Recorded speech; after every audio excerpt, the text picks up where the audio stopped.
Bismillahirrahmanirrahim. Assalamu alaikum all of you. Today we are going to start the next topic of our third chapter, and we have started our third chapter, which is transport through cell membrane. I'm going to show you my screen.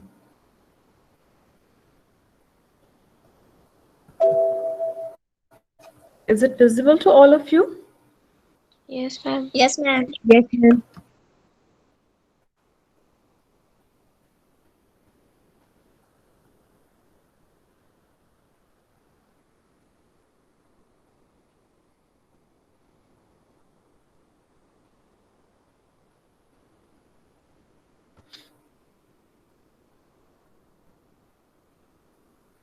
Okay.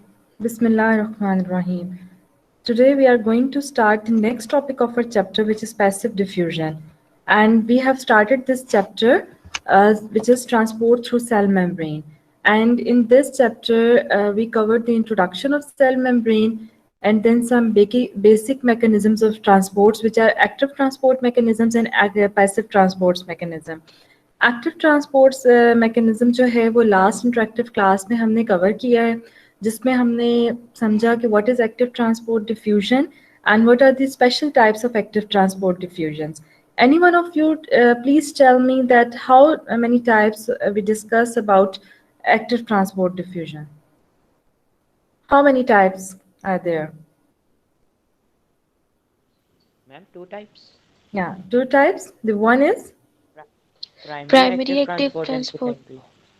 yes, and the second and one is secondary to Secondary. active transport. Okay. Can anyone define that? What is active transport diffusion?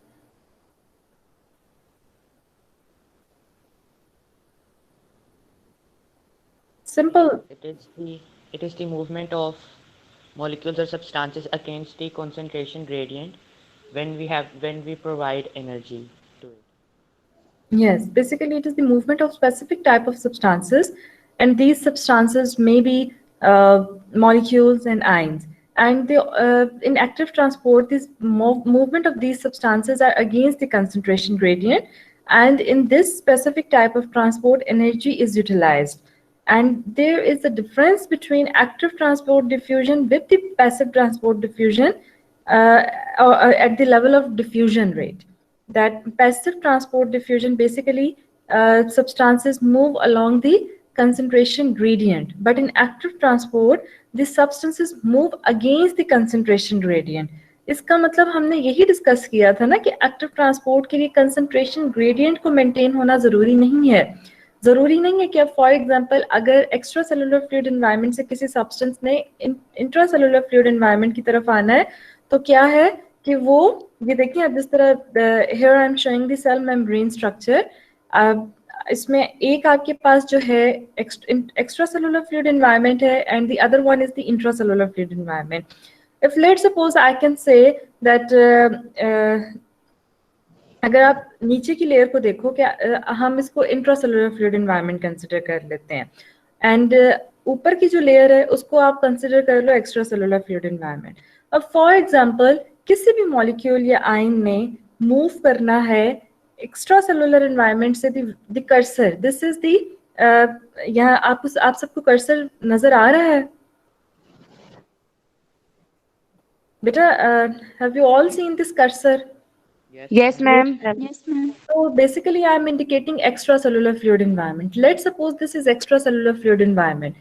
If the concentration in extracellular fluid environment substance is low, for example यहाँ पे एक पड़ा हुआ था, जिस तरह मैंने कहा कि पोटेशियम बाहर एक पड़ा हुआ था, लेकिन जो इंट्रासेलुलर फ्लूइड एनवायरनमेंट था वहाँ पे पोटेशियम ज्यादा पड़े हुए थे, 4 थे, 5 थे, 6 थे, 7 थे, जितने मर्जी थे. एक्टिव ट्रांसपोर्ट में कंसंट्रेशन ग्रेडियंट वेरी नहीं करेगा. बहुत इजीली क्या है कि पोटेशियम जो है वो इंट्रासेलुलर फ्लूइड एनवायरनमेंट की तरफ आ जाता है through some carrier proteins and through some facilitated carrier proteins. ये आपके पास क्या डेफिनेशन थी एक्टिव ट्रांसपोर्ट डिफ्यूजन में, जिसमें हम क्या चीज डिस्कस कर रहे थे कि सब्सटेंस क्या है कि एक्स्ट्रा सेलुलर फ्लूइड एनवायरनमेंट से इंट्रासेलुलर फ्लूइड एनवायरनमेंट की तरफ मूव कर जाते हैं अगेंस्ट द कंसंट्रेशन ग्रेडियंट. अगर हम बात करें पैसिव डिफ्यूजन की, तो पैसिव डिफ्यूजन में ऐसा कुछ नहीं होता, ठीक है। पैसिव डिफ्यूजन में सिंपली आप कहते हो कि मॉलिक्यूल्स मूव करते हैं हायर कंसंट्रेशन से लोअर कंसंट्रेशन की तरफ। Basically, it is the random movement of molecules either through intramolecular spaces and in combination with carrier proteins. अब इस सेंटेंस का क्या मतलब हुआ? क्या तो उसमें इंटरमॉलिक्यूलर स्पेसेस होंगी, दोबारा मैं इस ग्राफ पे आ रही हूँ। अब देखिए वाटर मॉलिक्यूल्स है ना, वाटर मॉलिक्यूल्स के लिए जरूरी नहीं है कि कोई फैसिलिटेटेड कैरियर प्रोटीन हो, वहां से वाटर मॉलिक्यूल क्या है कि गुजर के आए। वाटर मॉलिक्यूल के लिए इंटरसेलुलर स्पेसेस है। जब सेल के इंटरनल एनवायरनमेंट में वाटर मॉलिक्यूल की जरूरत है तो सेल बाहर से अंदर की तरफ आ जाएगा थ्रू दी कंसंट्रेशन ग्रेडियंट, जिसको हम कहते हैं ऑस्मोसिस। ऑस्मोसिस में क्या होता है, वाटर मॉलिक्यूल क्या कर रहा होता है, हायर कंसंट्रेशन से लोअर कंसंट्रेशन की तरफ मूव कर रहा होता है। तो अब क्या है कि वाटर मॉलिक्यूल को स्पेसिफिक रिक्वायर्ड नहीं है कि वो अगेंस्ट द कंसंट्रेशन ग्रेडियंट चल रहा हो। जब भी किसी भी एक्स्ट्रा सेलुलर या इंट्रासेलुलर फ्लूइड एनवायरनमेंट में वाटर मॉलिक्यूल की जरूरत होगी तो वो यहाँ से इजीली अंदर की तरफ मूव करेगा, और इसी तरह जब सेल के अंदर वाटर मॉलिक्यूल ज्यादा होगा तो वो इजीली क्या है कि यहाँ से बाहर की तरफ चला जाएगा। तो this is very simple type of diffusion which is called passive diffusion. अच्छा, अब ऐसा नहीं है कि हर मॉलिक्यूल सिंपल डिफ्यूजन में, सिंपल पैसिव डिफ्यूजन में क्या है कि ये इसी तरह चला जाए, इंटरमॉलिक्यूलर स्पेसेस बनी हो और वो इजीली चला जाए। There are some carrier proteins too. कुछ मॉलिक्यूल्स की मूवमेंट के लिए कैरियर प्रोटीन्स हैं। अब वो कैरियर प्रोटीन्स क्या करते हैं, हेल्प करते हैं इन मॉलिक्यूल्स की कि वो मूव करें। अब ये आप सिंपल सी एक देख लो डायग्राम में, यहाँ पे कैरियर प्रोटीन्स हैं। अब क्या होता है कि अगर मैं बात करूं कुछ स्पेसिफिक मॉलिक्यूल्स की, तो कुछ स्पेसिफिक मॉलिक्यूल्स क्या करते हैं सिंपल डिफ्यूजन में, जिसको हम कहेंगे सिंपल फैसिलिटेटेड डिफ्यूजन, उसमें सब्सटेंसेस क्या करेंगे थ्रू दिस कैरियर प्रोटीन अंदर आएंगे और बाहर जाएंगे। क्लियर है बेटा? Yes ma'am. अगर किसी को ये पॉइंट नहीं समझ आया तो मुझे बताएं।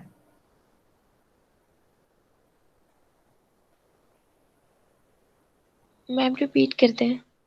ठीक है, इसको मैं रिपीट कर देती हूँ। देखो हमने क्या चीज डिस्कस की थी, सिंपल है। एक हमने कहा था एक्टिव ट्रांसपोर्ट डिफ्यूजन है, जो कि हम कर चुके हैं। अब हम बात कर रहे हैं पैसिव डिफ्यूजन पे। पैसिव डिफ्यूजन क्या है, बेसिकली मूवमेंट ऑफ मॉलिक्यूल्स है from higher concentration to lower concentration. इतनी बात देखो आप सबको क्लियर है? Yes passive Yes, diffusion ma'am. में हम क्या कह रहे हैं कि मॉलिक्यूल्स मूव करेंगे हायर कंसंट्रेशन से लोअर कंसंट्रेशन की तरफ। For example extracellular fluid में मैं कहती हूँ कि हमारे पास जो मॉलिक्यूल्स की कंसंट्रेशन है वो ज्यादा है, तो इस कंसंट्रेशन से वो मूव करेंगे लोअर कंसंट्रेशन की तरफ, जो कि हमारे पास इंट्रासेलुलर फ्लूइड है। तो molecules easily extra cellular fluid से इंट्रासेलुलर फ्लूइड की तरफ चले जाएंगे। This is called diffusion, passive diffusion, जिसमें एनर्जी रिक्वायर्ड नहीं है, किसी किस्म की एनर्जी रिक्वायर्ड नहीं है। मॉलिक्यूल्स कंसंट्रेशन ग्रेडियंट के थ्रू मूव कर रहे हैं, जहां ज्यादा थे वहां से मूव करके लोअर कंसंट्रेशन एरिया की तरफ आ गए। This is simple called passive diffusion. अब इसमें आपके पास टू टाइप्स आती हैं, एक टाइप है सिंपल डिफ्यूजन एंड दूसरी टाइप है आपके पास फैसिलिटेटेड डिफ्यूजन। सिंपल डिफ्यूजन क्या है? सिंपल डिफ्यूजन ये है कि मॉलिक्यूल आया, ठीक है, इजीली यहाँ से गुजर के इंट्रासेलुलर लेयर की तरफ चला गया। This is called passive simple diffusion. ठीक है, मॉलिक्यूल आया, ठीक है, इंटरसेलुलर स्पेसेस बनी हुई थी, यहाँ पे बनी हुई थी, यहाँ पे बनी हुई थी, इजीली मॉलिक्यूल आया और इस लिपिड बायलेयर से मूव करता हुआ अपने टारगेट फ्लूइड की तरफ चला गया। वो टारगेट फ्लूइड एक्स्ट्रा सेलुलर भी हो सकता है, इंट्रासेलुलर भी हो सकता है। This is simple diffusion. Clear है बेटा? Yes ma'am. Yes ma'am. अगर मैं बात करती हूँ फैसिलिटेटेड डिफ्यूजन की, तो देखो फैसिलिटेटेड के नाम से पता चल रहा है कि there is something which facilitates the substance to move from the fluid environment. Facilitate का क्या मतलब है? कोई चीज है जो कि क्या है, उसको फैसिलिटेट कर रही है कि हाँ भाई तुम एक्स्ट्रा सेलुलर की तरफ पड़े हुए हो, तुम ऐसा करो यहाँ से अंदर की तरफ चले जाओ। ठीक है, कोई कोई ऐसा सब्सटेंस पड़ा हुआ है, समझ लो कि कोई गार्ड पड़ा हुआ है जो इसको बता रहा है कि तुम बाहर की तरफ ज्यादा हो और तुम अंदर की तरफ कम हो, तो ऐसा करो तुम बाहर से अंदर चले जाओ। तो this is called facilitated passive diffusion. जिसमें मॉलिक्यूल बाहर ज्यादा था उसको कैरियर मॉलिक्यूल ने बेसिकली फैसिलिटेट किया, and this carrier molecule basically help this substance to move inside the cell, which is called intracellular fluid environment. तो ये आपके पास दो किस्म की डिफ्यूजन्स आ जाती हैं। क्लियर है? इसको मैं दोबारा अब एक्सप्लेन करती हूँ। What is simple diffusion? Basically, simple diffusion is the kinetic movement of molecules or ions which occurs through a membrane opening and through intramolecular spaces without any interaction with a protein. Clear hai? This is the kinetic movement of molecules. What is the kinetic movement of molecules? Any one of you, please tell me. Kinetic movement of molecules को हम discuss करते हैं ना, आपने chemistry में भी discuss किया होगा, फिजिक्स में भी आपने movement of molecules and movement of ions को डिस्कस किया था। Yes please, GR, GR, CR.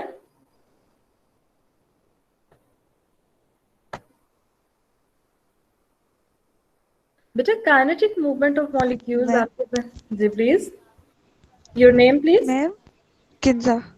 Okay, Kinza बताएंगी। मैम फिजिक्स के हिसाब से तो काइनेटिक मूवमेंट वो थी जो कि पोजीशन के हिसाब से मूवमेंट होती थी। किसके अकॉर्डिंग होती थी? पोजीशन। यस, बिल्कुल पोजीशन के अकॉर्डिंग मूव। इसको थोड़ा सा आप इलैबोरेट कर सकते हैं, कोई और बच्चा? मैम काइनेटिक मूवमेंट वो होती है जो उसके मोशन के ऊपर डिपेंड करती है, I think so. Kinetic movement basically depends upon the motions of molecules or ions. Ma'am constant रहते हैं। कांस्टेंट मूवमेंट्स भी हम इसमें कह सकते हैं, लेकिन बाज़-औक़ात कांस्टेंट भी नहीं होते।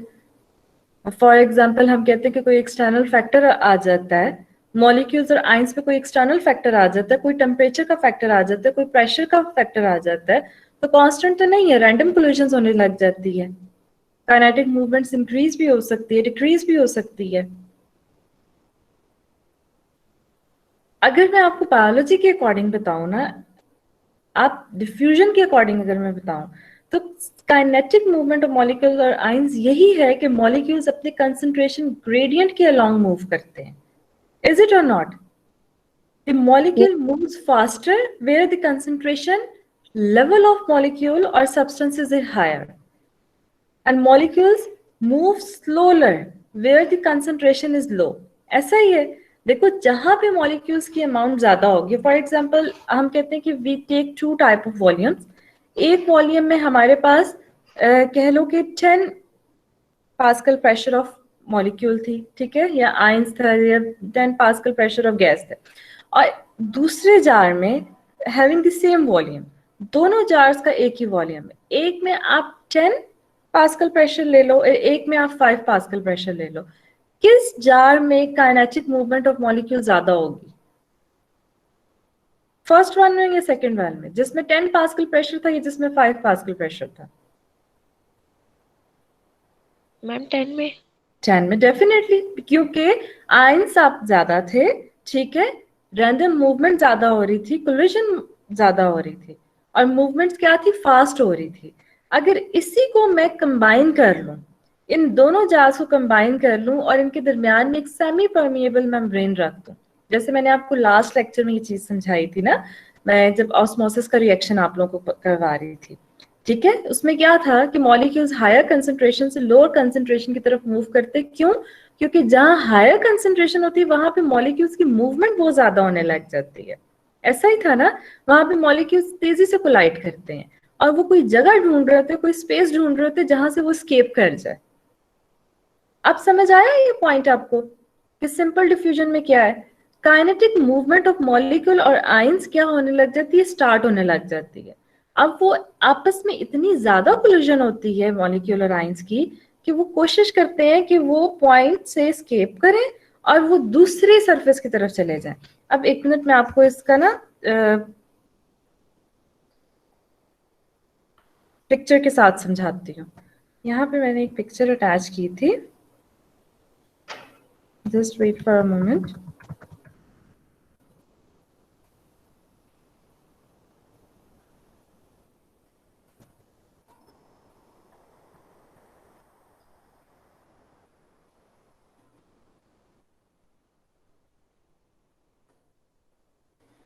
Yes. Is this visible to all of you? बेटा ये पिक्चर आपको नजर आ रही है ऑस्मोटिक प्रेशर की? No ma'am. Okay, no ma'am. मैं आपको एक मिनट दिखाती हूँ। No ma'am.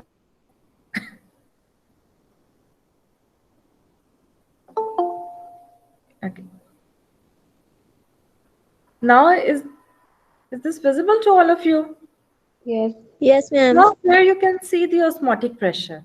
What actually happens? आप यहाँ पे देखें, this is the solution and this is the pure solvent, and this is the semi-permeable membrane. And let's suppose you can say the concentration gradient in this solution, because this solution is a mixture of solvent and solute.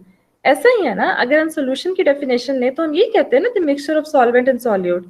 अब इसमें क्या है, इस solution में there are two type of substances. कि आप कह लो कि एक आपके पास सोडियम है और एक आपके पास क्या है, सोडियम के साथ वाटर मॉलिक्यूल है. ये जो आपके पास ब्लू है, this is water molecule and this green one is the sodium.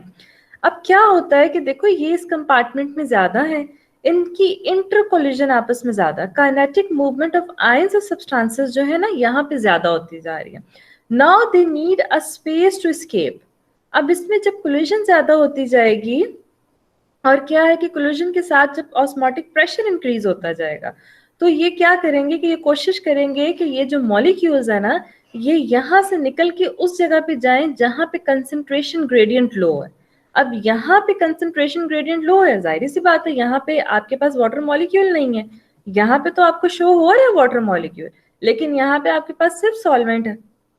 Clear है? तो अब क्या होगा कि ये काइनेटिक मूवमेंट ऑफ मॉलिक्यूल्स और आयंस हेल्प करेगी इस हायर कंसंट्रेशन को कि ये यहाँ से मॉलिक्यूल्स को मूव करवाएं लोअर कंसंट्रेशन की तरफ. तो ये सेमी परमिएबल मेम्ब्रेन आप समझ लो कि ये आपके पास सेल की लिपिड बाइलेयर थी. अब यहाँ से क्या है कि सब्सटेंस हायर कंसंट्रेशन से लोअर कंसंट्रेशन की तरफ जाते जाएंगे. क्लियर है बेटा? अब अगर किसी को नहीं समझ आया तो ये दूसरी डायग्राम से आप समझ लो कि आप यहाँ पे देखो कि this is sugar molecule and this is water molecule. अब क्या हो रहा है, अगर सिंपली मैं आपको कहती हूँ कि आप शुगर मॉलिक्यूल को देखो, this green one actually indicates the sugar molecule. अब क्या हो रहा है कि यहाँ पे शुगर मॉलिक्यूल की कंसंट्रेशन ग्रेडियंट क्या है? Hello ma'am, right hand side पे जो हाँ। वाटर की कंसंट्रेशन है वो लो है. वाटर की कंसंट्रेशन नहीं आपने बतानी, आपने शुगर की बतानी है, दिस ग्रीन वन. मैम इस तरफ हाई है इसकी शुगर ठीक है, कंसंट्रेशन. जहाँ पे मैं कर्सर शो कर रही हूँ यहाँ पे आप देखो कि शुगर की कंसंट्रेशन हाई है.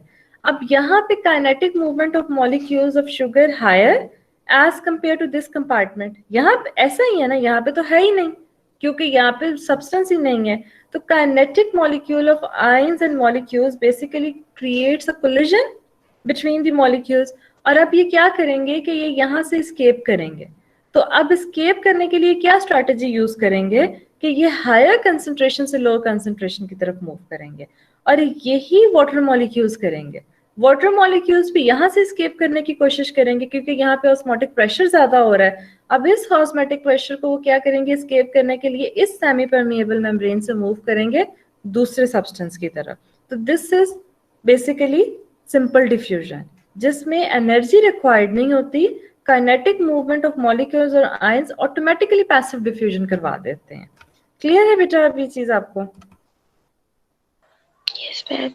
Okay.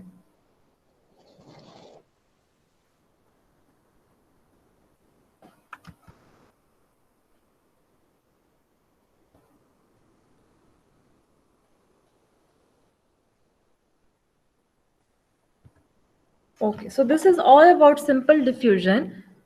Now rate of diffusion. किस किन चीजों पे simple diffusion मैटर कर रही होती है, मतलब वो कौन से फैक्टर्स हैं जो कि डिफ्यूजन के रेट में इंक्रीज करवा रहे होते हैं, डिफ्यूजन के रेट को इंक्रीज करवा रहे होते हैं या डिक्रीज करवा रहे होते हैं, किस किस चीज पे ये डिपेंड कर रही होती है सिंपल डिफ्यूजन। एक तो सब्सटेंस की अवेलेबिलिटी पे, जाहिर सी बात है सब्सटेंस होगी तो फिर ही डिफ्यूजन होगी। फॉर एग्जाम्पल किसी सेल मेम्ब्रेन ने अगर सोडियम आइंस ने मूव करना है तो सोडियम की अवेलेबिलिटी होगी तो वो डिफ्यूजन करवाएंगे ना, अगर अवेलेबिलिटी ही नहीं है तो आप कह ही नहीं सकते कि सिंपल डिफ्यूजन इसमें हो सकती है। Then velocity of kinetic motion, number and size of opening, ये बहुत इंपॉर्टेंट फैक्टर्स हैं कि एक तो वेलोसिटी, काइनेटिक मोशंस की वेलोसिटी बहुत मैटर करती है कि उनका कंसंट्रेशन ग्रेडियंट किस तरफ ज्यादा है, वेलोसिटी किस तरफ ज्यादा है और उन्होंने कहाँ से किस कंसंट्रेशन ग्रेडियंट से किस कंसंट्रेशन ग्रेडियंट की तरफ जाना है। And definitely in simple diffusion always the gradient is from higher to lower, and then the number of size of openings, कितनी openings है सेमी परमिएबल मेम्ब्रेन में जहां से वो सब्सटेंस क्रॉस कर सकता है अपने टारगेट फ्लूइड की तरफ जाने के लिए। Then is the facilitated diffusion. Simple diffusion समझ आ गई आप सबको, उसमें अगर किसी को कंफ्यूजन है तो प्लीज बताएं। Excuse me madam. जी प्लीज, योर नेम। रिवर्सेस। मैडम अगर कोई सब्सटेंस है जो लिपिड सॉल्युबल नहीं है लेकिन उसकी कॉन्सेंट्रेशन इंट्रासेलुलर वो लो है और एक्स्ट्रा सेलुलर हायर है और वो लिपिड सॉल्युबल नहीं है, तो फिर वो कैसे अंदर जाएगा? बेटा देखिए, पहली बात ये कि आपने एक पॉइंट कहा कि कोई सब्सटेंस है जो लिपिड सॉल्युबल नहीं है। जी देखो, चाहे सब्सटेंस लिपिड सॉल्युबल हो या ना हो, ठीक है ना, उसने क्रॉस करना है। अब वो क्रॉस करेगा किसके through? Through these carrier mediated proteins. वो या तो कैरियर मेडिएटेड प्रोटीन्स के थ्रू करेगा या फिर वो फैसिलिटेटेड कैरियर प्रोटीन्स के थ्रू करेगा। ये जो प्रोटीन्स हैं ये इन्हीं सब्सटेंस को गाइड कर रहे होते हैं कि ये नॉर्मली, अब देखो कोई नॉन लिपिड सॉल्युबल नहीं है तो वो किस तरह से सेल मेम्ब्रेन से क्रॉस कर सकेगा? कोई जंक्शन तो है ना, कोई तो जंक्शन बीच में प्रोवाइड होगा, कोई तो पाथवे होगा, क्योंकि सेल के अंदर तो उसकी जरूरत है। तो उसके लिए क्या है कि यही कैरियर प्रोटीन्स पड़े होते हैं। बेसिकली ये कैरियर प्रोटीन्स उसकी हेल्प करते हैं कि वो मूव करें, पहला पॉइंट। दूसरा पॉइंट आप ये कह रही हो कि अगर कंसंट्रेशन लो है तो वो किस तरह से मूव करेगा, ये है आपका पॉइंट। Yes ma'am. आपने मेरा लास्ट लेक्चर लिया था एक्टिव ट्रांसपोर्ट का? यस मैम लिया था। उसमें देखो मैंने क्या चीज आपसे डिस्कस की थी। एक्टिव ट्रांसपोर्ट क्या है? यही है क्या मूवमेंट है सब्सटेंसेस की from lower concentration to high concentration with consumption of energy. बिल्कुल। तो अगर देखो किसी भी एरिया में लो कंसंट्रेशन है और उसने हायर कंसंट्रेशन की तरफ जाना है, अगर एक्स्ट्रा सेलुलर फ्लूइड में लो कंसंट्रेशन है तो उसने हायर कंसंट्रेशन की तरफ जाएगा तो वो चला जाएगा, लेकिन आपके पास डिफ्यूजन की टाइप चेंज हो जाएगी, वहां पे एनर्जी रिक्वायर्ड होगी, वो एनर्जी को यूटिलाइज करेगा। जैसे सोडियम पोटेशियम पंप, कितनी इजी डेफिनेशन थे, तो वो कितना इजी, मतलब आपके पास वो एग्जांपल थी सारा, मैंने उसको आपको स्टेप्स में बताया था कि देखिए this is sodium potassium pump, sodium आके अटैचमेंट दे रहे हैं, ठीक है, सोडियम अटैचमेंट दे के बाहर की तरफ जा रहे हैं, देन उसके रिएक्शन में 2 पोटेशियम आइंस अटैचमेंट दे के अंदर चले जाते हैं। अब ये सब कुछ अगेंस्ट द कंसंट्रेशन ग्रेडियंट हो रहा है ना, बट क्या है, एनर्जी यूटिलाइज हो रही है, एटीपी यूटिलाइज करते जाएंगे और अगेंस्ट द कंसंट्रेशन मूव करते जाएंगे। वो आपके पास एक्टिव ट्रांसपोर्ट में होगा। और सिंपल डिफ्यूजन में आपके पास क्या है कि higher concentration to lower concentration की तरफ जाता जाएगा। Now comes towards the another type of simple diffusion which is called facilitated diffusion. What happens in the facilitated diffusion? Facilitated diffusion always requires interaction of substances with a carrier protein binding chemically with them. अब facilitated diffusion में क्या होता है कि हमेशा carrier protein required होता है।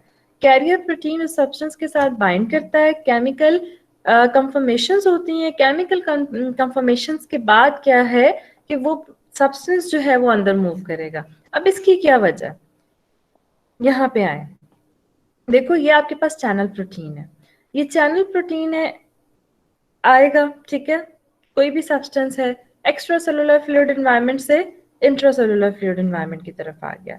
अब this is carrier protein. Channel protein basically simple diffusion में आप कहते हो कि चैनल प्रोटीन्स बड़ी होती हैं, वहां पे वाटर मॉलिक्यूल ज्यादा है, इजीली वाटर मॉलिक्यूल्स अपनी सेमी परमिएबल ओपनिंग्स देखता है, ये सेमी परमिएबल ओपनिंग है उसकी, वो इजीली यहाँ से मूव कर जाएगा। अब यहाँ पे देखो कोई कंफर्मेशन बाइंडिंग्स नहीं आ रही, कोई केमिकल बाइंडिंग्स नहीं आ रही, वो इजीली आपके पास पाथवे बना हुआ है, सब्सटेंस मूव कर रहा है। अब अगर आप इस सेकंड पे देखो ना, कैरियर प्रोटीन, सब्सटेंस आता है, ठीक है, जब सब्सटेंस आता है बकायदा क्या होता है कि ये कैरियर प्रोटीन क्लोज होता है, इसकी कंफर्मेशन करता है। कंफर्मेशन के बाद क्या है कि इसकी ओपनिंग करवाता है अपने टारगेट एरिया पे। तो ये आपके पास फैसिलिटेटेड डिफ्यूजन है। अब कंसंट्रेशन ही है ना, देखो यहाँ पे कंसंट्रेशन ज्यादा है एंड इस एरिया में कंसंट्रेशन कम है। अब वो कंसंट्रेशन ग्रेडियंट तो मूव कर रहा है, towards the concentration gradient move कर रहा है, लेकिन क्या है, ये कंफर्मेशन करवा रहा है कैरियर प्रोटीन की तरफ। अब इसका मतलब ये है कि कुछ सब्सटेंसेस कंसंट्रेशन ग्रेडियंट्स में, हाई कंसंट्रेशन ग्रेडियंट्स में एक्स्ट्रा सेलुलर फ्लूइड में पड़े होते हैं, लेकिन जरूरी नहीं है कि अगर वो एक्स्ट्रा सेलुलर फ्लूइड में पड़े हुए हैं तो उनकी जरूरत इंटरनल सेल में है। अगर जरूरत है तो फिर कैरियर प्रोटीन क्या करेगा कि यहाँ से पिक करेगा और फिर उसको अंदर भेज देगा। अब फॉर एग्जाम्पल मैं बात करती हूँ सिंपल कैल्शियम की। लेट सपोज ये कैल्शियम है, जब तक सेल को कैल्शियम रिक्वायर्ड नहीं है ना, तब तक कैल्शियम बाहर पड़े रहेंगे। जैसे ही सेल के इंटरनल आईसीएफ फ्लूइड, ठीक है, जैसे ही उसको आईसीएफ में रिक्वायर्ड है कैल्शियम, तो क्या होगा, ये कैरियर प्रोटीन कैल्शियम को पकड़ेगा, उसको लेकर आएगा, उसकी कंफर्मेशन चेंजेस कराएगा, ठीक है, देखेगा कि क्या ये कैल्शियम है, कहीं ये पोटेशियम तो नहीं है। इसके बाद क्या है कि वो उसको आईसीएफ फ्लूइड में भेज देगा। This is simple facilitated diffusion. अब इसमें कोई एनर्जी नहीं यूटिलाइज की, ठीक है, अगेंस्ट द कंसंट्रेशन ग्रेडियंट काम नहीं हुआ, टुवर्ड्स द कंसंट्रेशन ग्रेडियंट काम हुआ है। तो इस पिक्चर में आप इजीली समझ सकते हो कि पहली पिक्चर आपको बता रही है कि दिस इज सिंपल डिफ्यूजन, और सेकंड पिक्चर आपको सिंपल बता रही है कि दिस इज फैसिलिटेटेड डिफ्यूजन, जहां पे आपके पास कैरियर प्रोटीन्स पड़े हुए थे। Now any one of you, Bakhtawar is present? Yes ma'am. Okay, Bakhtawar बताएं कि मैंने क्या बताया है सिंपल डिफ्यूजन के बारे में। इस पिक्चर में आप सिंपल डिफ्यूजन की फर्स्ट टाइप और सेकंड टाइप एक्सप्लेन करेंगी। मैम आपने इसमें बताया कि simple diffusion means random molecular movement of substances bye molecule by molecule with a carrier protein, sorry with a channel protein. अगर हम लोग बात करते हैं इसके सेकंड में हमारे पास आ जाते हैं carrier proteins. Second type of diffusion is called facilitated diffusion. Good, facilitated. Okay ma'am, और कैरियर प्रोटीन क्या कहते हैं? कैरियर प्रोटीन करते हैं they bind with the molecule और दे ट्रांसपोर्ट देम और कन्फर्मेशनल चेंजेस उसमें लेकर आते हैं, then move the substance through the then move the substance to the other side of the membrane. Yes, good. You can also say that facilitated diffusion basically depends upon two stages. Okay. At one stage, this substance binds with this carrier protein, and at the second stage, conformational changes occur, and then these substances move to at the other side. Okay, ma'am. आप में से मुझे लगता है किसी बच्चे का mic on है, आप लोगों ने जब बात करनी हो सिर्फ उस वक्त आप माइक ऑन करें। इस तरह से मुझे अपनी आवाज खुद ही सुनने को मिल रही है, ठीक है? जब मैं आपसे कुछ पूछूं तो फिर आप फौरन माइक ऑन करके बात करें। इस तरह से मुझे अपनी आवाज जो है यहाँ से थ्रो बैक आ रहा है मुझे अपनी आवाज का।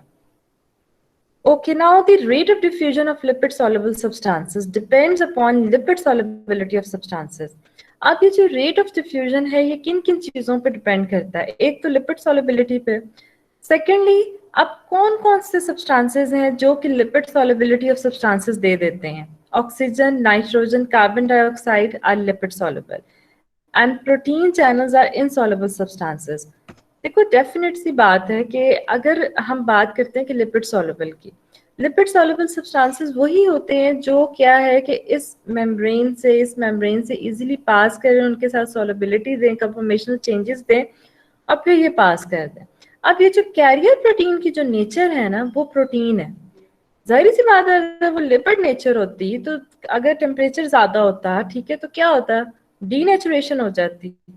ऐसा ही है ना कि लिपिड लिपिड में सॉल्युबल हो जाता। तो ये तो एक अल्लाह का बनाया हुआ निजाम है ना कि आपके पास लिपिड बायलेयर है।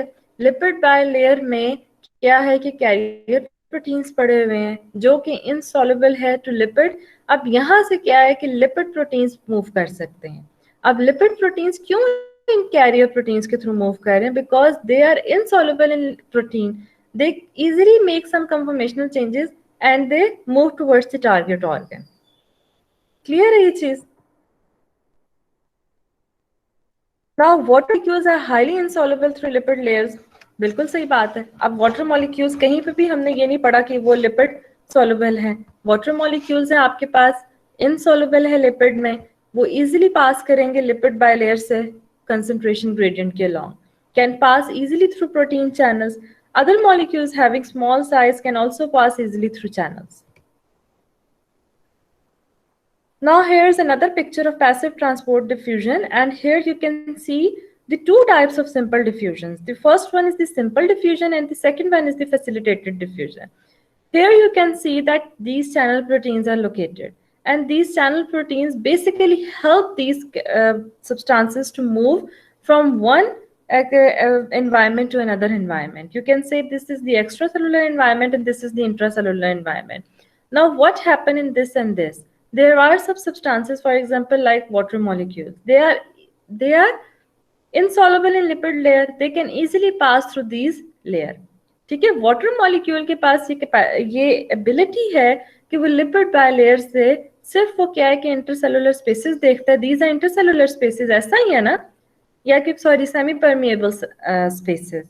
ये आपके पास सेमी परमिएबल स्पेसेस हैं जहां उसको स्पेस मिलेगी वो वहां से मूव करके चला जाएगा। अगर इसकी बात करें तो this is also simple diffusion.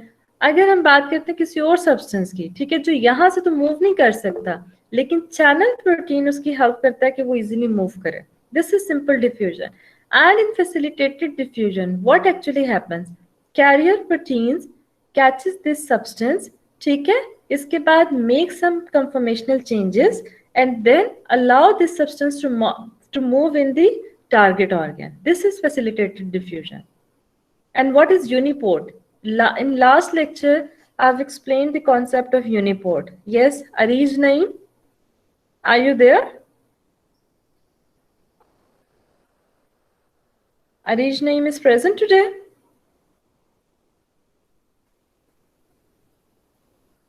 Okay, anyone else?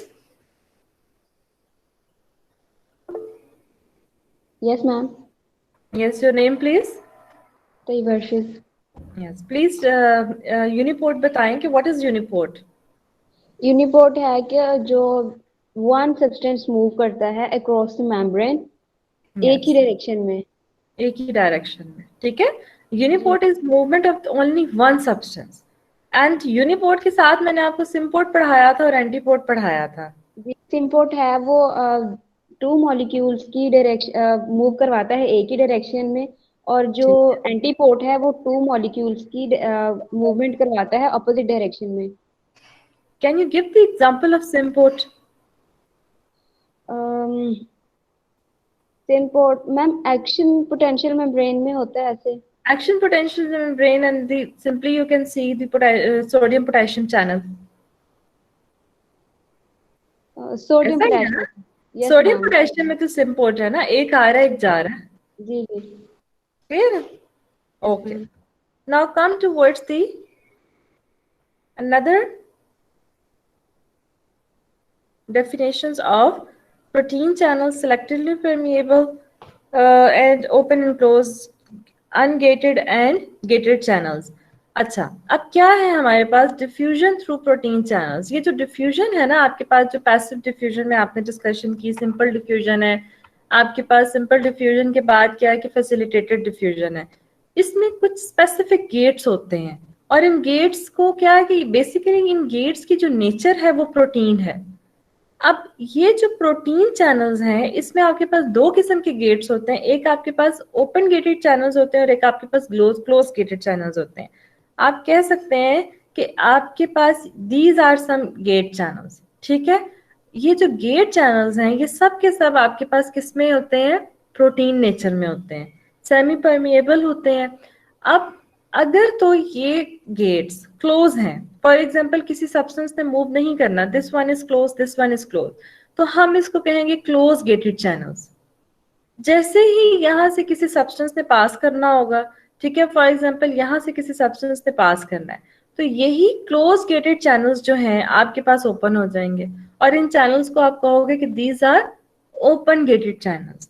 तो इसमें जो समझने की चीज है वो क्या है कि पैसिव डिफ्यूजन में जो आपके पास कैरियर प्रोटीन्स पड़े होते हैं, जो चैनल प्रोटीन्स पड़े होते हैं, you can say that these are the voltage gated channels, ठीक है, these are the channel proteins, ठीक है, these are the carrier proteins.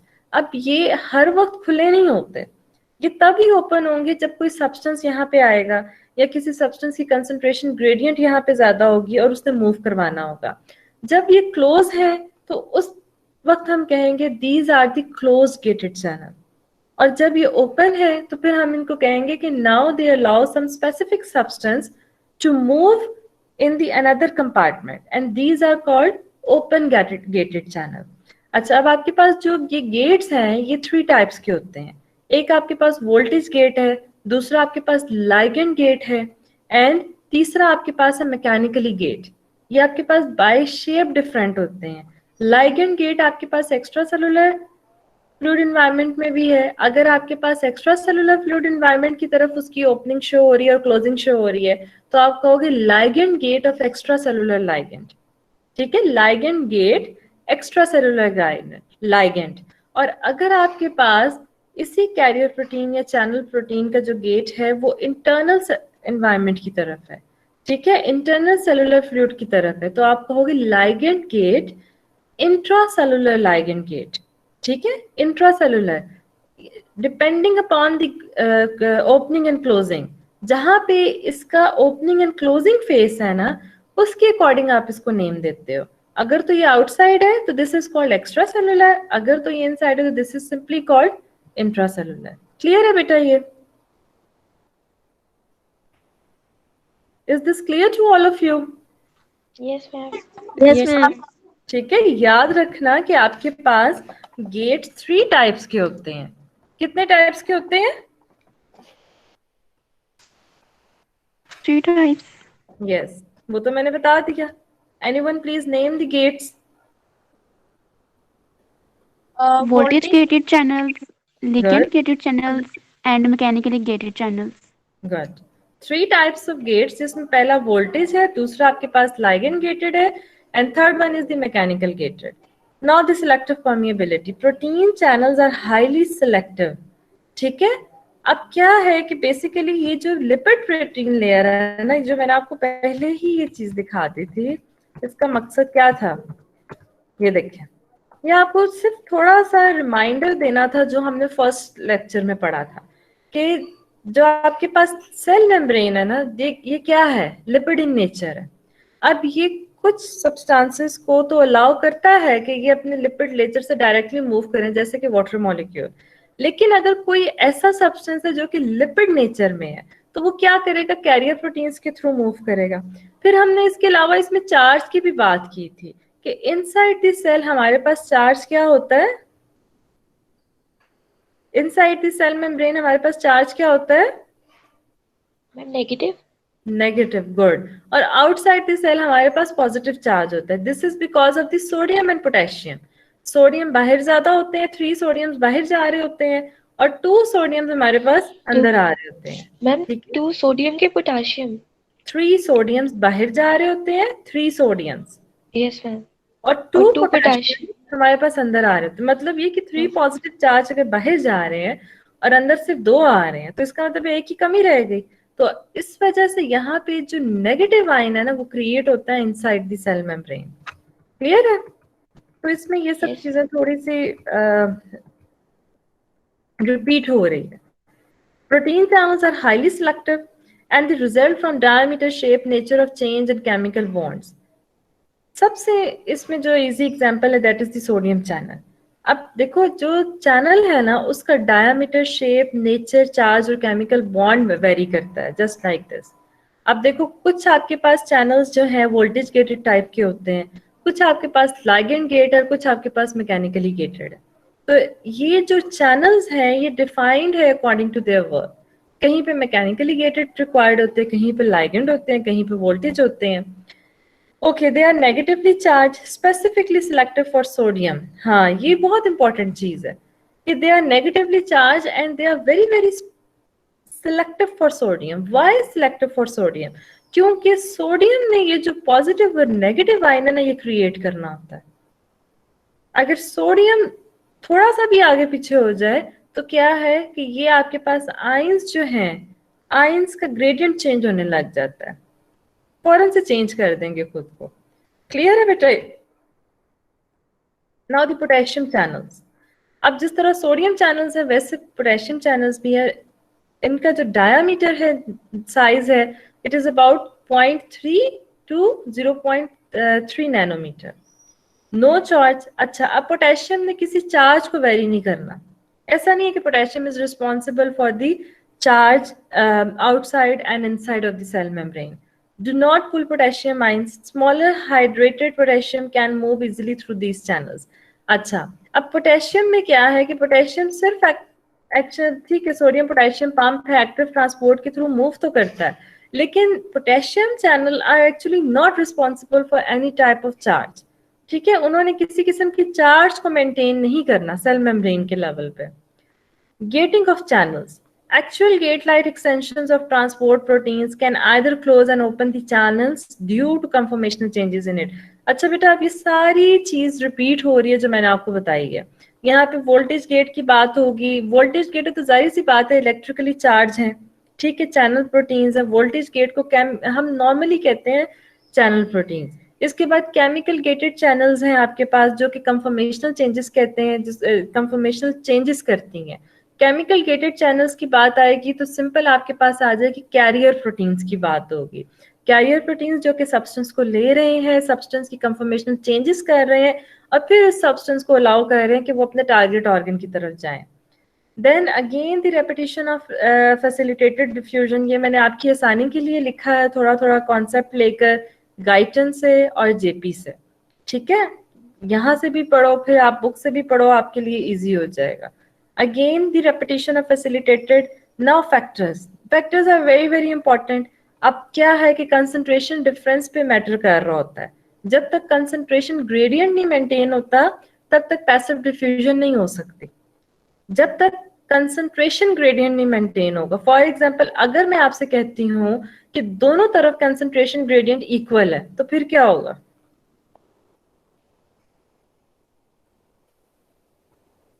Diffusion नहीं होगी मैम। हाँ बिल्कुल, जब दोनों तरफ आपके पास कंसंट्रेशन ग्रेडियंट ही सेम है तो डिफ्यूजन कैसे हो सकती है? डिफ्यूजन तो मैटर कर रही है ना हायर टू लो पे, तो जब सेम है तो इसका मतलब है कि ना अंदर की तरफ जरूरत है किसी सब्सटेंस की, ना बाहर की तरफ जरूरत है। Then effect of membrane potential on diffusion of ions, effect of pressure, ये सब चीजें हमने डिस्कस की है डिटेल में जब मैं आपको ऑस्मोसिस पढ़ा रही थी। ठीक है, कि किस तरह से ऑस्मोटिक प्रेशर मेंटेन होता है, ऑस्मोटिक प्रेशर में क्या होता है, कंसंट्रेशन ग्रेडियंट ज्यादा होता है, कोलिजन स्टार्ट होती है, काइनेटिक मूवमेंट्स इंक्रीज होती है, एंड देन क्या है कि मॉलिक्यूल सेमी परमिएबल मेम्ब्रेन्स के थ्रू स्केप होते हैं लोअर कंसंट्रेशन की तरफ। Now what is osmosis? Basically, it is the process of net movement of molecules caused by concentration difference of water. Whenever we talk about osmosis, we talk about water molecules. ठीक है, अगर हम cell membrane के level पे बात करें, ठीक है, तो जब भी हम कहेंगे कि मूवमेंट ऑफ वाटर मॉलिक्यूल तो उसके लिए हम स्पेसिफिक टर्म यूज करेंगे जिसको हम कहते हैं ऑस्मोसिस। क्लियर है? अब आपके पास एक कॉन्सेप्ट आता है ऑस्मोसिस में, hyperosmosis and hypoosmosis. Any one of you please explain me this thing. What is hyperosmosis and what is hypoosmosis?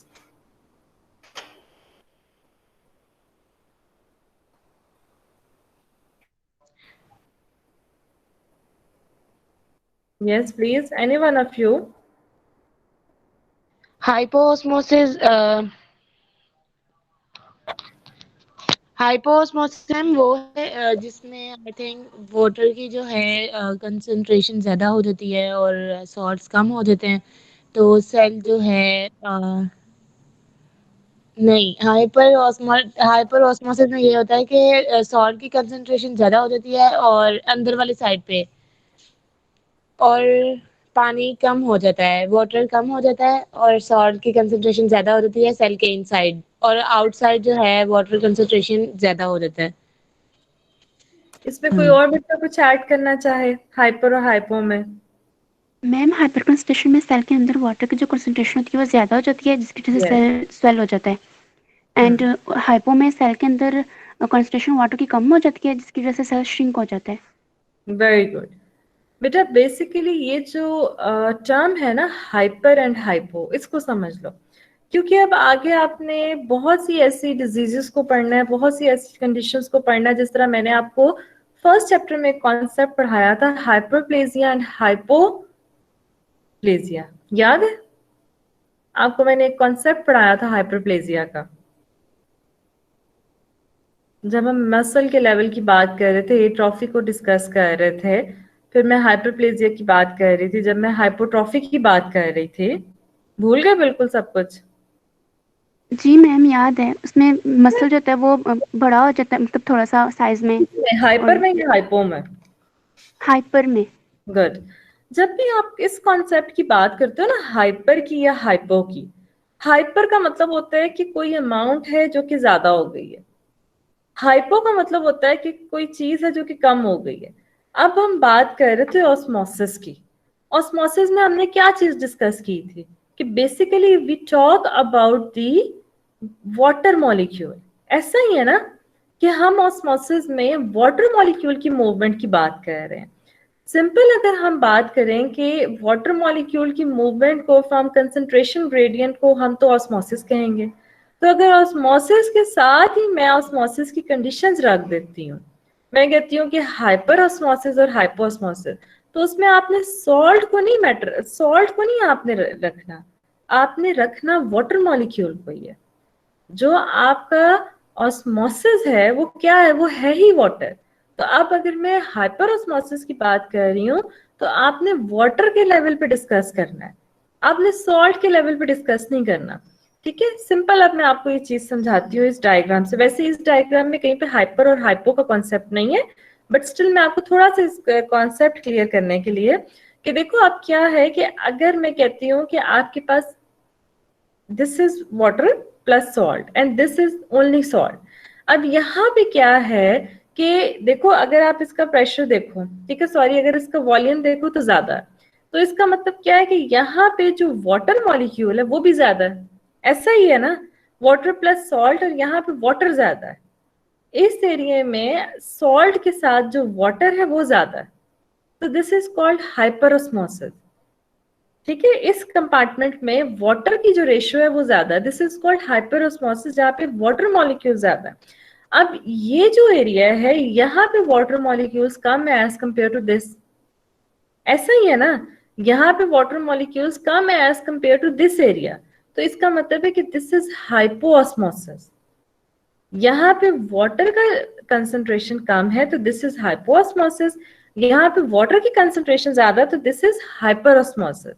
अब जहां पे ज्यादा है वहां से मूव करेगा सिंपल लोअर कंसंट्रेशन की तरफ, तो इसलिए एरो भी इधर ही लगा हुआ है। आई am not talking about salt, I am only talking about water molecule. In this compartment, water molecule is higher. That is why water molecules move from higher concentration to lower concentration. जिस compartment में, ठीक है, water molecule ज्यादा है, for example ये एक cell है, ये एक सेल है, ठीक है, इसमें अपने ऑर्गेनेल्स पड़े हुए हैं, इसमें अपने ऑर्गेनेल्स पड़े हुए हैं। अगर इस सेल में पानी ज्यादा तो हम इसको कहेंगे हाइपरऑस्मोसिस, इस सेल में पानी कम है तो हम कहेंगे हाइपोऑस्मोसिस। क्लियर है ये? Yes ma'am. अब देखिए, आपको यहां से आप इसको क्लियर समझ लें। Osmosis, this is the water, ठीक है, मॉलिक्यूल। अब वाटर मॉलिक्यूल यहाँ पे ज्यादा है, यहाँ पे कम है, तो they are moving towards higher concentration to lower concentration. पीछे तो चलो आपको ये वॉल्यूम का हो रहा था ना कि ये थोड़ा सा आप देख के सोच रहे होगे कि ये वॉल्यूम तो ऊपर है, ये तो कम है। यहाँ पे देखो वॉल्यूम तो इक्वल है। ऐसा ही है, वाटर मॉलिक्यूल यहाँ पे भी है, यहाँ पे भी, किसमें कम है? इसमें कम है, तो इस कंडीशन को हम कहेंगे हाइपो। इसमें ज्यादा है तो इसको कहेंगे हाइपर। हाँ, अब एक और कंडीशन है जिसको हम कहते हैं सिंपल ऑस्मोसिस, ठीक है, जिसमें ना आपके पास हाइपो होती है ना हाइपर होती है। अगर यहाँ और यहाँ इक्वल हो जाए, यहाँ और यहाँ इक्वल हो जाए ना, तो फिर ये एरो का ही निशान हट जाएगा। और अगर ये इक्वल हो जाए तो फिर इसका क्या मतलब है? कंसंट्रेशन ग्रेडियंट दोनों तरफ क्या है? सेम है। Same, equal. सेम है ना? अब जहां पे कंसंट्रेशन ग्रेडियंट सेम है वहां पे आप ये नहीं कह सकते कि now this is hypo and this is hyper. इसका मतलब है कि सेम है तो एक जैसे हैं, ठीक है। Now the osmotic pressure. Osmotic pressure क्या होता है, मैं दोबारा इस पे जाऊंगी। दिस वन, ऑस्मोटिक प्रेशर समझना है। ऑस्मोटिक प्रेशर ये है बेटा कि ये आपके पास सॉल्यूट है और इस सॉल्यूट में वाटर है। ये वाटर इस सॉल्यूशन में कितना प्रेशर डालता है, ठीक है। ये आपके पास क्या है कि this one is your solute and this water molecule is your solvent. अब ये जो मिक्सचर है, पूरा जो सोल्यूशन है, उसमें वाटर मॉलिक्यूल का कितना प्रेशर है, this is called osmotic pressure, ठीक है। वाटर मॉलिक्यूल कितनी कोलिजन फोर्स अप्लाई करता है, वाटर मॉलिक्यूल कितना काइनेटिक मूवमेंट्स को जनरेट करता है, जब हम स्पेसिफिकली वाटर के लेवल की बात करेंगे तो हम कहेंगे कि this is osmotic pressure. Exact amount of pressure required to stop osmosis is called osmotic pressure. अब इस पॉइंट का क्या मतलब है? Exact amount of pressure required to stop osmosis is called osmotic pressure. अब देखो, आपके पास कोई अमाउंट है जो कि कोई स्पेसिफिक क्राइटेरिया होता है जिसमें आके ये जो कंसंट्रेशन ग्रेडियंट होता है ना, ये इक्वल हो जाना होता है, ठीक है। अब यहाँ से वाटर मूव करता जाएगा, एक लेवल आएगा जिसपे क्या है कि ये एरो खत्म हो जाएगा।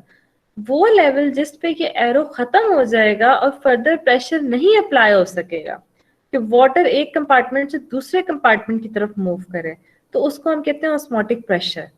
लाइक वाटर ने अब इतना प्रेशर क्रिएट कर दिया है कि अब वो फर्दर दूसरे कंपार्टमेंट की तरफ नहीं मूव कर रहा। क्लियर है बेटा ये concept? There's then osmolality. To express the concentration of solution in terms of number of particles, unit used in osmol. Number of osmolality active particles in 1 kg of water. Osmolality simple हम कहते हैं कि आपके पास एक solution में कितने number of particles है। For example, कितने number of water molecules हैं, कितने number of sodium molecules हैं, कितने number of calcium molecules हैं।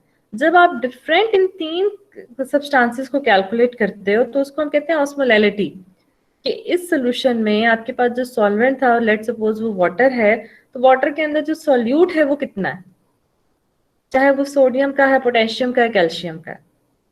क्लियर है? सेकेंड आपके पास कॉन्सेप्ट है osmolarity, number of osmotically active solute particles in 1 litre of. अगर आप एक सॉल्वेंट और आपके पास सॉल्यूशन में होता है सॉल्वेंट एंड सॉल्यूट, जब आप स्पेसिफिक सॉल्यूट की बात करते हो ना, सॉल्यूट पार्टिकल्स की, तो आप कहते हो ऑस्मोलैरिटी के लेवल पे बात कर रहे हो।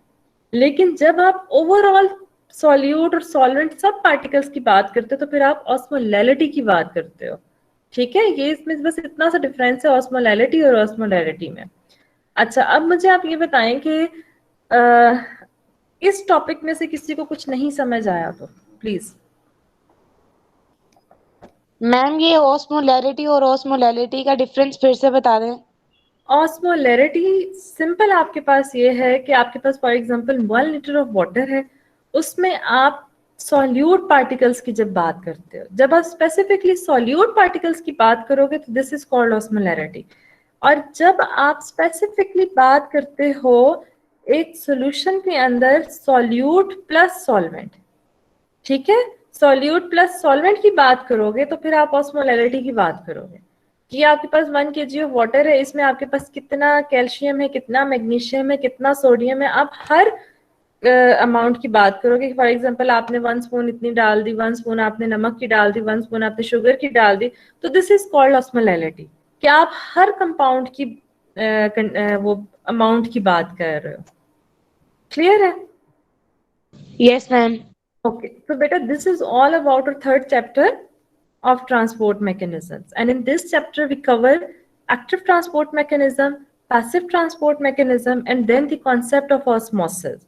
And if any one of you have any confusion or any question regarding this chapter, then please ask.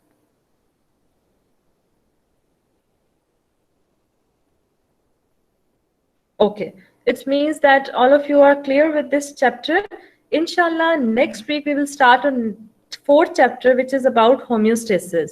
So I will also upload your current assignment according to this chapter. अभी तो हम first chapter की ही quiz और assignments को कर रहे हैं. थोड़ा सा अब हम speedy काम पकड़ेंगे because I want कि आप साथ साथ learning process भी इसका करते जाओ क्योंकि this physiology is actually very lengthy. One of your student have texted me that the PowerPoint presentation is not opening and something else. Please tell me that what is the issue with your Google Classroom.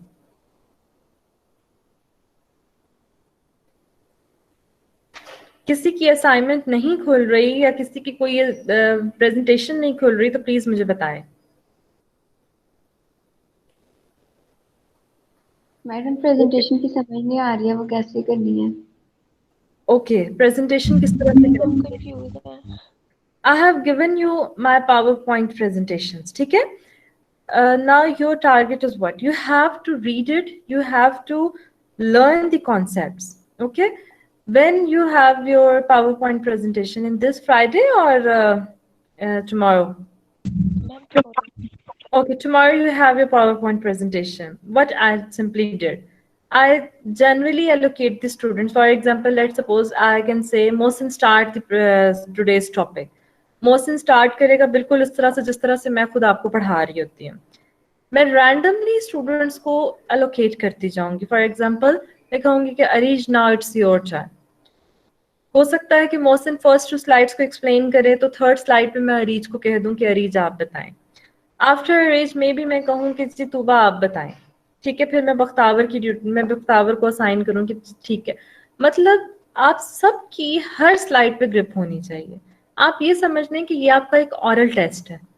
ऑरल test का तो पता है ना क्या होता है? This is just a viva type of test, but in this test the slide is in front of you. आपको कुछ जुबानी नहीं बताना पड़ेगा, आप उसको देखो और मुझे कॉन्सेप्ट क्लियर करो. जिस तरह for example I am telling you the definition of osmolarity. अब ऑस्मोलैरिटी को एक्सप्लेन करने के लिए I am not reading the context that number of osmotically active solute particles is 1 liter of water is called osmolarity. This is not enough. You have to clear your concept. समझ लें कि ये आपकी internal discussion है आपकी अपनी class के साथ, so that वो बच्चे जिन्होंने लेट ज्वाइन किया है या if anyone is absent on that lecture तो उसका थोड़ा सा क्या है कि कॉन्सेप्ट रिवाइज हो जाए. The first thing about PowerPoint presentation which is conducted inshallah tomorrow. अच्छा, the second thing is that कि I'm uploading my recorded lecture. क्या आप में से किसी ने पढ़ा है उसको, सुना है रिकॉर्डेड लेक्चर को? मैंने सुना है, वो जो सेकंड Yes. चैप्टर का. Okay, basically my recorded lectures are in English language. That's why I'm using this bilingual language in interactive classes because most of you students complain me that ma'am please talk in Urdu, the things are not clear to us na. So for your convenience, for your easiness, I try my level best कि online में आपको जितना मैं उर्दू में समझा सकती हूँ मैं समझाऊँ. ये हो गई बात. तो लेकिन ये है कि आप लोगों ने पावर पॉइंट प्रेजेंटेशन मुझे इंग्लिश में देनी है, ठीक है? तो आप इसमें कंफ्यूज नहीं होना. Do your best practice. आप यही समझ लें कि this is your first year in medical and 5 years के अंदर अंदर आपको अपनी ग्रूमिंग कर लेनी है. ये आपका टारगेट है, ये आपका एक चैलेंज है. ज्यादा नहीं तो आप कम से कम मुझे 2 to 3 लाइन जरूर इंग्लिश में बोलो ताकि आप लोगों का कॉन्फिडेंस बिल्ड हो और ये जो झिझक है आप लोगों की निकले. क्लियर है बेटा? हर लेक्चर में थोड़ा थोड़ा आप इंग्लिश में जरूर बोलना and after English you can also explain me in Urdu too. But मैं पॉइंट मैम वो जो आपने रिकॉर्डेड लेक्चर भेजा सेकंड चैप्टर का, क्या हम उसमें से गाइड अपने लिए कर सकते हैं? उसमें से आपको यस मतलब डेफिनेटली, बिल्कुल बता- उसमें तो यस ऑफ कोर्स उसमें जो मैंने बोला है इवन आप उसको भी कॉपी कर सकते हो, no issue at all. Okay ma'am. Ma'am वैसे हम आपको वो टॉपिक बता सकते हैं ना, वो वाला करके हाँ सारा मतलब सारा पता, अगर हम वही रिकॉर्डेड लेक्चर देख लेते हैं तो। हाँ, and the last thing, tomorrow in your presentation, PowerPoint presentation, your cameras should be on. जिस बच्चे को मैं allocate करूँगी कि आप बताएं, आपने मुझे कैमरा ऑन करके मुझे एक्सप्लेन करना है, just like I am representing my self in front of you. So well dress tomorrow, ठीक है ना? आप लोगों ने इस चीज के लिए मेंटली एक्टिव रहना है। This is your current assignment. Clear है? Yes, okay ma'am. Ma'am. Okay, so this is all about our today's lecture. Inshallah, we will continue our next assignment tomorrow. So today, Allah Hafiz. Ma'am timing क्या होगी presentation की? Timing बता दें। I will announce the timing in WhatsApp group. Okay. Okay. Allah Hafiz. Allah Hafiz.